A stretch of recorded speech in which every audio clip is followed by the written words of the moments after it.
അനു ജീവനും ഒന്നിക്കുന്നു. നിജം സത്യം എന്താണെന്നൊന്ന് അറിഞ്ഞാൽ നമുക്ക് അവിടെ ശരിക്കും നിങ്ങളുടെ കല്യാണം തീരുമാനിച്ചോ? നമ്മുടെ ഇവിടെ എല്ലാരും പറയണ്ടേ നിങ്ങളൊരു ഇപ്പൊ ഫിക്സ് ചെയ്തു എല്ലാമായി ഫിക്സ് ചെയ്തതില്ല പിന്നെ ആരുമായിട്ടോ? ഇത് എന്റെ ബെസ്റ്റ് ഫ്രണ്ടാണ് ജീവൻ. ഇപ്പം ഈ ഇൻഡസ്ട്രിയിൽ എനിക്ക് ബെസ്റ്റ് ഫ്രണ്ട് എന്ന് പറയുമ്പോൾ പുള്ളിക്കാരൻ മാത്രമേ ഉള്ളൂ.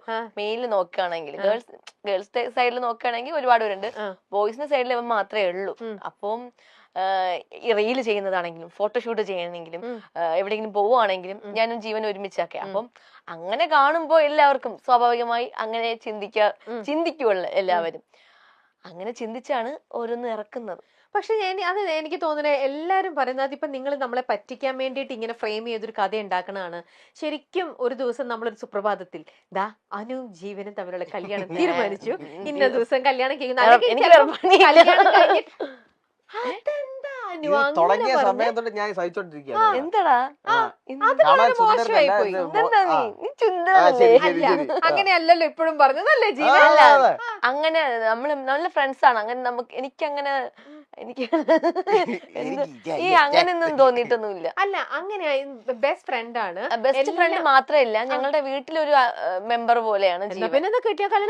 ഒരാളെ പെട്ടെന്ന് കല്യാണം കഴിക്കാൻ പറ്റുമോ? പിന്നെ നല്ല ഫ്രണ്ട് ആണ്. വീട്ടിലെല്ലാവരുമായിട്ട് ജെല്ലാവുന്നുണ്ട്. വീട്ടിൽ ഇഷ്ടമാണ്. എനിക്ക് അങ്ങനെ ആയി കഴിഞ്ഞാൽ എനിക്ക് ഇഷ്ടപ്പെടാനൊന്നും പറ്റത്തില്ല. അപ്പൊ പിന്നെ ഇത് ഒന്നും സെറ്റ് ആവാത്ത ആളെ വേണോ കല്യാണം കഴിക്കാൻ? അങ്ങനെയൊന്നുമില്ല. പിന്നെ എങ്ങനെയാ? ഇപ്പൊ എന്റെ മനസ്സിൽ അങ്ങനെ പ്രണയം അതൊന്നും ഇപ്പൊ ഇല്ല. എന്നാലും അതെന്തോ ഒരു എസ്കേപ്പിസമാണ്. അന്ന് നീ അറിയുന്നത് അല്ല. അങ്ങനെയല്ല. അങ്ങനെ ഞാൻ ജീവൻ തമ്മിൽ അങ്ങനെയൊന്നുമില്ല. നല്ല ഫ്രണ്ട്സ് ആയിട്ട് പോവുകയാണ്. പിന്നെ അത് അസൂയപ്പെടുന്ന കുറച്ച് പേര് കാണും. അവരൊക്കെയാണ് ഇങ്ങനെ ഉണ്ടാക്കി പറയുന്നത്. ഇപ്പൊ എന്നോട് തൊട്ട് മുമ്പേ പറഞ്ഞു എന്റെ കല്യാണം വേറൊരാളായിട്ട് ഫിക്സ് ആയിരുന്നു. അത് ആൾക്കാർ എന്നെ ഉണ്ടാക്കി പറയുന്നതാ. തങ്കച്ചേട്ടനായിട്ട്. പിന്നെ വേറെ ആരൊക്കെയാണ് ഒത്തിരി പേര് പറയാൻ പാടില്ലാത്ത ഫോട്ടോസ് ഉണ്ട്. അപ്പൊ അതൊക്കെ വെച്ചിട്ട് കുറെ ആൾക്കാർ. അത് മാത്രമല്ല എന്റെ കൂടെ ഏതെങ്കിലും ഒരു ഫാൻ ബോയോ അല്ലെങ്കിൽ ആരെങ്കിലും വന്ന് ജസ്റ്റ് ഒരു ഫോട്ടോ എടുത്തു കഴിഞ്ഞാൽ ആ പുള്ളിക്കാരൻ ഇൻസ്റ്റാഗ്രാമിൽ സ്റ്റോറി ഇട്ട് ഞാൻ അത് ടാഗ് ചെയ്തിട്ട് കഴിഞ്ഞാൽ പിറ്റേ ദിവസം യൂട്യൂബിൽ വരും അനുവും ഈ ഒരാളുമായിട്ട് കല്യാണം ഉറപ്പിച്ചു, അനുവിന്റെ ഭാവി വരാൻ എന്നൊക്കെ പറഞ്ഞ് ഇറങ്ങുന്നുണ്ട്. അപ്പൊ അങ്ങനെ എത്ര എണ്ണം കേട്ടു? എത്ര പേര്? 10-15 പേര്. 15 പേരോ? എന്റെ അമ്മേ. അതുകൊണ്ട് ഞാൻ പിന്നെ അതൊന്നും മൈൻഡ് ചെയ്തില്ല. അപ്പൊ ജീവനാണെങ്കിൽ ഇങ്ങനെ എത്ര പേരോട് കിട്ടിയെന്നുള്ള ഇത് കിട്ടിയിട്ടുണ്ട്? ഒത്തിരി പേര്. ഒരുപാടുണ്ട് ചേച്ചി. ആണല്ലേ? നമ്മൾ ഈ ഷോർട്ട് ഫിലിംസും ഈ ഫോട്ടോഷൂട്ട് ഒക്കെ ചെയ്യുമ്പോ അങ്ങനെ വരും. പക്ഷെ ഇതിപ്പോ സത്യമായിട്ടും നിങ്ങളിപ്പം ഒരുമിക്കാൻ കൂട്ടാക്കുന്നില്ല. നമ്മൾ നല്ല ഫ്രണ്ട്സ്. എനിക്ക് ജീവന്റെ ഭാഗത്തുനിന്ന് ഒരു നല്ലൊരു ഇതുണ്ട്. പക്ഷെ എപ്പോഴും ഞാൻ വീണ്ടും ചോദിച്ചപ്പോൾ ജീവൻ അനുമോൾ അങ്ങനെ അങ്ങ് അവോയ്ഡ് ചെയ്ത് വിടുകയാണ് ജീവന്. പറയടാ അങ്ങനൊന്നും ഇല്ല. അതല്ലേ പറഞ്ഞോണ്ടിരിക്കുന്നത്. അങ്ങനൊന്നും ഇല്ല. ശരി, എന്നാ അങ്ങനെയൊന്നും ഇല്ലെങ്കിൽ അങ്ങനെയൊന്നും ഇല്ല, പോട്ടെ.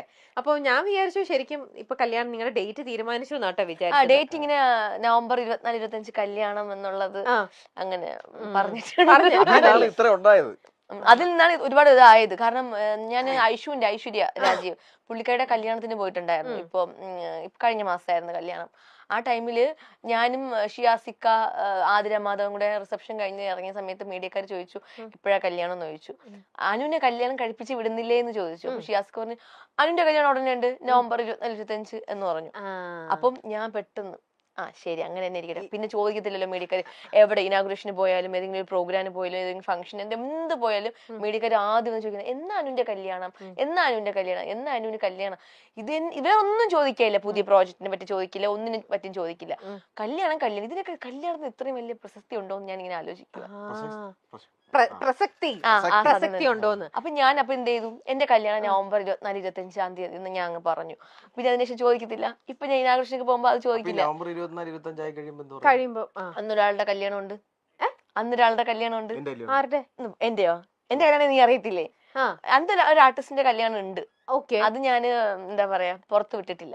അന്ന് ആ ആർട്ടിസ്റ്റിന്റെ കല്യാണം അല്ലേ? പക്ഷെ അനുവിന്റെ കല്യാണം അല്ലല്ലോ. അല്ല. അപ്പൊ അത് കഴിയുമ്പോ അന്ന് എന്റെ അടുത്ത് മീഡിയക്കാർ ചോദിക്കും അനുവിന്റെ കല്യാണം. അന്ന് ആ ടൈം പറയും. കാരണം എന്ത് പക്ഷെ ആ സംഭവം അത് സർപ്രൈസ് ആണ് ചേച്ചി. അന്ന് നമ്മൾ അടുത്ത നുണക്കഥയിലേക്ക് പോകും. അതെ അത് സർപ്രൈസ് ആണ്. അതെ പ്രേക്ഷകർക്ക് ഒരു സർപ്രൈസ് ആണ്. അല്ല അതെങ്ങനെ ഇത് നാളെ എന്റെ ആകാം, വേണമെങ്കിൽ വേറൊരാളുടെ ആകാം. അങ്ങനെയൊക്കെ അപ്പൊ നിങ്ങളുടെ തന്നെ കല്യാണം 24 25. എന്റെ പൊന്നെ, അങ്ങനെയാണെങ്കിൽ ഞാൻ എന്തെല്ലാം, എനിക്ക് സ്വന്തമായിട്ട് യൂട്യൂബ് ചാനൽ ഉണ്ട്, അതിൽ ഞാൻ പറയും ഞാൻ ഇപ്പോഴേ പർച്ചേസിങ് കാര്യങ്ങളൊക്കെ തുടങ്ങുമായിരുന്നു. ഇല്ല, അങ്ങനെയൊന്നുമല്ല. അത് അതെ അതെ, നവംബർ സമയം ഇനി കുറച്ച് നാളും കൂടെ ഉള്ളൂ. അപ്പൊ എന്തായാലും നിങ്ങൾ ശ്രദ്ധിച്ചോ, ഈ വരുന്ന നവംബർ 24, 25 ദിവസങ്ങളിലാണ് അനുമോളുടെയും ജീവന്റെയും കല്യാണം.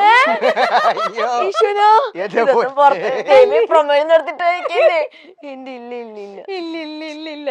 ഓക്കെ, നമുക്ക് അപ്പൊ അന്ന് അറിയാം ആരുടെയാണ് ശരിക്കും അന്ന് കല്യാണം. അതെ അതെ, ശരിക്കാ. എന്തായാലും ഒരാളുടെ കല്യാണമാണത്. ആണ്. അതെ, ശരി. എന്തായാലും നല്ല ബ്ലഷ് ചെയ്തിട്ടാണ് അത് പറയണത്. Let's wait and see. എനിക്ക് ഇഷ്ടപ്പെട്ട ഒരാളുടെ കല്യാണമാണ്. ഞാൻ ഒരുപാട് സ്നേഹിക്കുകയൊക്കെ ചെയ്യുന്ന ഒരാളുടെ കല്യാണം. ആണോ? എന്നാ ജീവൻ വേറെ ആരെങ്കിലും കല്യാണം കഴിക്കാൻ പോണോ? അല്ല, നോക്കട്ടെ. ശരി. അപ്പൊ ഇങ്ങനെ കൊറേ ഇങ്ങനെ കേൾക്കുമ്പോഴേക്ക് ജീവൻ എന്താ തോന്നണേ, ഇവളെ എന്നാ പ്രേമിച്ച് കളഞ്ഞാലോ, ഇവളെ എനിക്ക് സെറ്റ് ആവുന്ന അങ്ങനെ എപ്പോഴെങ്കിലും നിങ്ങൾക്ക് ശരിക്കും തോന്നിയിട്ടുണ്ട്? കാരണം നിങ്ങൾക്ക് ജെനുവനായിട്ട് ഇങ്ങനെ ഒന്നും ഇല്ലെങ്കിൽ ഇങ്ങനെ എപ്പോഴും കേൾക്കുമ്പോൾ നിങ്ങൾ തമ്മിലുള്ള ഫ്രണ്ട്ഷിപ്പിന്റെ പുറത്ത് സ്വാഭാവികമല്ലേ നമുക്ക് തോന്നാം, ഓക്കെ ഇതെനിക്ക് സെറ്റ് ആവൂ ഇവള്, അങ്ങനെ തോന്നി. അതെന്താന്നറിയോ തോന്നാതെ, നമ്മൾ ഫുൾ ടൈം എന്താ പറയണ്ടേ, ടോം ആൻഡ് ജെറി ആയിട്ട് നടക്കുന്നത്. അപ്പൊ അങ്ങനെ ആവുമ്പോ നമ്മൾ കൂടുതൽ എല്ലാ കാര്യങ്ങളും ഓപ്പൺ സംസാരിക്കും. നമ്മൾ ഈ വെബ് സീരീസ് ചെയ്തപ്പോ തൊട്ട് അങ്ങനെ ഒരു ക്യാരക്ടർ ആയിരുന്നു അതിനകത്ത്. എന്ന് വെച്ചാൽ റൊമാൻസും അങ്ങനെ അല്ല, റൊമാൻസിന് മാത്രമല്ല, അവര് ഈ രണ്ട് ക്യാരക്ടർ തമ്മിൽ എപ്പോഴും അങ്ങോട്ടും ഇങ്ങോട്ടും ഒരു അടിയും വഴക്കൊക്കെ ഉണ്ടായിരുന്നു. അപ്പൊ അങ്ങനെ വന്ന് ആ ഒരു ക്യാരക്ടറിൽ തന്നെ നമ്മളായി. പിന്നെ ഞങ്ങള് രണ്ടുപേരും തമ്മിൽ അങ്ങനെ ഒരു ഈ കണക്ഷൻ ആണുള്ളത്. അങ്ങോട്ടും ഇങ്ങോട്ടും ചുമ്മാ അടിയും വഴക്കും, അല്ലെങ്കിൽ എന്താ പറയണ്ട, ഒരു അങ്ങനെ ഒരു വേറൊരു രീതിയിലേക്ക് ഇതുവരെ അങ്ങനെ നമ്മള് ചിന്തിച്ചിട്ടില്ല. അതായത് മറ്റേ അബിവേഡ്സ് അതിന്റെ 2021 ആണോ? ലാസ്റ്റ് മന്ത് ആ ടൈമിലാണ് നമ്മൾ സ്റ്റാർട്ട് ചെയ്തത്. അബി മഹി അല്ല, അന്ന് ആ ടൈമിൽ അബിവേഡ്സ് മഹി ആയിരുന്നു. അത് ഒരു എനിക്കൊന്ന് ഒരു 3 ഇയർ പോയി കാണും. അത് തന്നെ സ്റ്റോപ്പ് ചെയ്തു.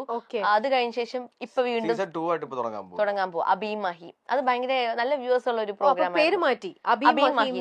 അതെ, അത് പ്രേക്ഷകരുടെ നിർബന്ധപ്രകാരമാണ് അതിപ്പോ വീണ്ടും തുടങ്ങുന്നത്. ആ ടൈമിൽ ഒരു ലോക്കൽ ചാനലിലായിരുന്നു ആ ഒരു പ്രോഗ്രാം പൊക്കോണ്ടിരുന്നത്. പക്ഷെ നല്ല വ്യൂസ് ആയിരുന്നു. യൂട്യൂബിനകത്തൊക്കെ 1 മില്യൺ 2 മില്യൺ അങ്ങനെ പോകുമായിരുന്നു. വെറുതെ തുടങ്ങിയതായിരുന്നു ആ പ്രോഗ്രാം.